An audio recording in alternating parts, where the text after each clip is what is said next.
Hello, and welcome to Lecture 13.3, The Area Between Two Curves. This is for Math 1325, Calculus for Business and Social Sciences.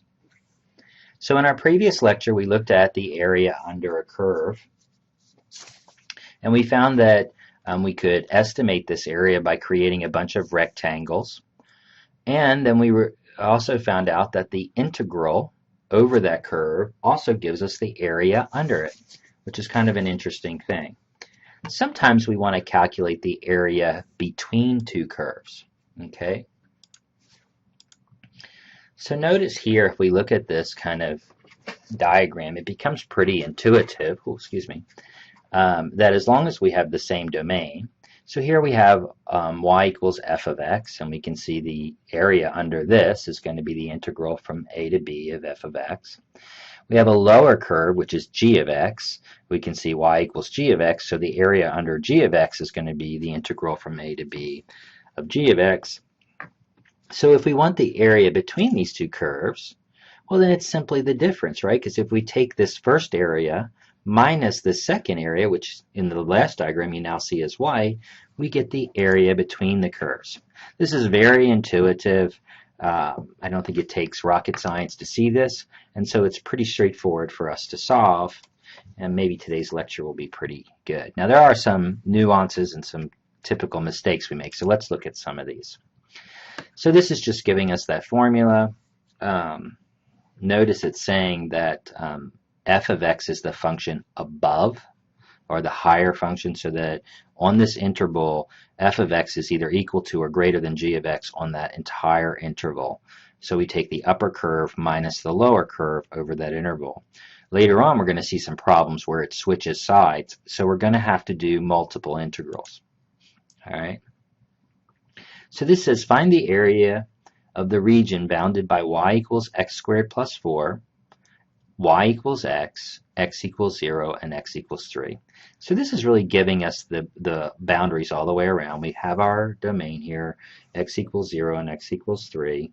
We do need to figure out which function is on top, which is the upper function, if you will. Okay. So if we graph this, we can see that y equals x is the lower function, and y equals x squared plus 4 is the upper function. And we could have plugged in a value probably in between here to see that, but it's a good idea to graph the entire function over the interval in case it does have intersections and crossover. So here we're going to want the integral of the top curve minus the bottom curve dx. So we get the integral of x squared plus 4 minus x, right? Because y equals x, that's our second function here, dx. A very simple integral to take and evaluate. We already have our domain, so it's the upper limit is 3, the lower limit is 0. So our indefinite integral is x cubed over 3 plus 4x minus x squared over 2. We simply plug in the value of 3, plug in the value of 0, take the difference, and we get 16.5 square units. Pretty straightforward. Okay. When we're trying to find the area enclosed by two curves, this is handled the same way, with the addition of finding the integral for evaluating. Now what this is meaning is that if a function, again, kind of crosses over, or it's totally bounded by the curves, then we need to figure out the points of intersection, because those points of intersection are what closes the figure off. It might help if we can see this. So let's look at a problem, and then I can explain this a little further. Find the area enclosed by, so it's talking about something that's totally enclosed, totally bounded, by y equals x squared and y equals 2x plus 3. So one of the things we're going to do is we're going to look for points of intersection. Here we can see it here. So we know that this is going to be our left, our lower boundary, and then up here where it's meeting is going to be our upper boundary. Now, how can we find those? Well, we could put these equations into our calculator. Y equals x squared is our first function, and y equals 2x plus 3 is our second function, and use our calculator to find the intersections. We could also set the two functions equal, because at these points, remember, the solution to two different functions is where they're equal, the solutions that solve both. And if we do that, notice we get a quadratic equation. Set it equal to 0, we could factor or use the quadratic formula, and we get the lower and upper boundaries. So now all we have to do is put this into our formula for the difference between two curves. It's the upper curve, which is 2x plus 3, minus the lower curve, which is x squared, and we're evaluating it from -1 to 3. Again, we have a pretty simple integral here to solve, and we get x squared plus 3x minus x cubed over 3.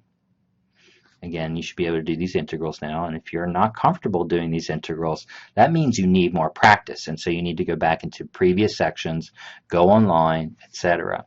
So when we evaluate this now, we plug in the value of 3, 9 plus 9 minus 9, minus, we plug in the value of -1 into all of these, and we get 10 and 2/3 square units. I know I'm moving through this pretty quickly, but remember all we're doing is we're plugging in the 3 for x, that's in this parenthesis. We're plugging in the -1 for x, that's in this parenthesis, and we're subtracting them. The upper limit minus the lower limit. The upper limit minus the lower limit. The upper limit minus the lower limit. All right, let's try another problem. As you can see here, some problems may have more than one area. This isn't a big deal. Simply calculate each area using its own integral. Okay, so notice what happens here is when they cross over, the lower function or the upper function becomes the lower and the lower becomes the upper. So we've got a couple of different areas here. So we can also solve for x like we did before. Here graphically we can see that x equals 1, x equals 0, and it looks like x equals 2. When we solve for that, we do get that, -1, 0, and 2. Notice from -1 to 0, x cubed minus x squared is on top. So we're going to evaluate that with this function minus this function. And then when we go from 0 to 2, 2x is on top, so that's the upper curve minus the lower curve. It looks a little bit more involved, but again, these are pretty simple functions to take the integral of. So we plug those in. Now we're going to have a long sequence here, right? So here's the first one we evaluate from -1 to 0. And the second integral we evaluate from 0 to 2. Again, I'm not moving through these very slowly because I'm trusting that you've been doing your homework and you know how to do an integral. The only piece we're adding here is now evaluating it at upper and lower limits. So these integrals you should be able to get. And now we add this evaluation, if you will. We plug in 0, that's our upper limit, subtracting, plugging in -1. Here, we're in this piece of the integral, we're going to plug in 2 as our upper limit, which is here in this parenthesis, plugging in 0. Since they're all x terms, that just becomes 0. When we do all this math, distributing negatives, etc., combining, having common denominators, we get 37/12. Most of this is algebra once we get past taking the integrals. Upper limit minus lower limit. Upper limit minus lower limit. Okay, pretty straightforward. Okay, so one of the things we're also going to look at, and this is kind of an interesting thing too, is the idea of the average value. Okay, we know that the area under a curve above the x-axis is given by the integral, right? So we have area equals the integral from a to b of f of x. We've already done several of these problems in the last section and also similar problems in this section, although it was the area between two curves. Notice this area A is also the area of the rectangle with base equal to b minus a and the height equal to the average value of the function, or the average height. Okay, so this is kind of curious that we can find the area under a curve by finding the average height of f of x over that integral. And so the average value of the function, is found by dividing the area by the interval width, right? Because we already said here that it equals the height times that, times the width, and this is what the width is, right? From B to A is our width. So we can calculate the average value of a function using its integral. So it's 1 over the interval, b minus a, simply times the integral of that function over that same interval. It's pretty straightforward. But here I want to do a problem that may emphasize what this actually means.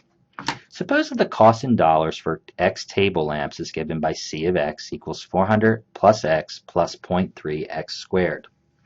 What is the average value of C of x for 10 to 20 lamps? Okay. Now that's what we were just talking about. In B, we want to find the average cost per unit if 40 lamps are produced. Now this is a great problem, and I love this problem because I think it really helps us. The first one is actually asking us to find the average value, which is the formula we just looked at. 1 over the interval times the integral over that same interval of f of x. So here we have a simple problem.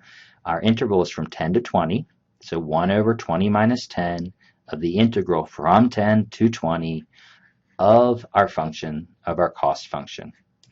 When we do this, and notice I didn't do any of the work here, you're going to have to do that out on yourself, we should get 485. Okay? You should get 485. I got 485 because I did the math. All right. So what this means, thus for any number of lamps between 10 and 20, the average total cost for those lamps is $485. Remember, we have a cost function, a total cost function. So when we calculate the cost of 10, the cost of 11, the cost of 13, the cost of 14, all the way up to 20, and then divide that by 10, because that's how many there are in between there, between 10 and 20, we would get this average total cost. So the average value of our function is total cost. The average total cost for between 10 and 20 lamps is 485. The average total cost. So this average value is the average value of the function. Since this function is a total cost function, then what we're getting here is the average total cost for between 10 and 20 lamps. Okay? Now how does that difference between B? Well, the average cost function is simply the cost function divided by how many there are. So if I was given the total function for the cost, if I want the average, I just divide by x, since x is the number of units. Okay, this is very important, and a lot of students get confused on this.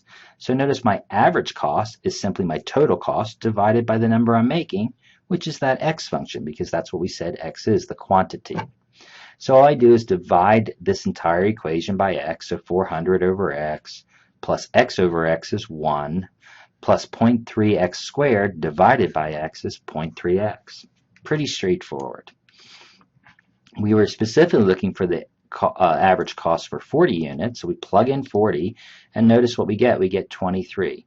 This is the average cost per lamps if we make 40. Okay, so this is the average cost per unit if we make 40. This is the average total cost for between 10 and 20 units being made. So I think it's an interesting thing. Again, remember, your average value is whatever your function is. It's the average value of that function over an interval. Okay? Whereas, what did I do with that? Whereas the average cost per unit was the average just for a specific number of units. All right, let's continue on. Excuse me.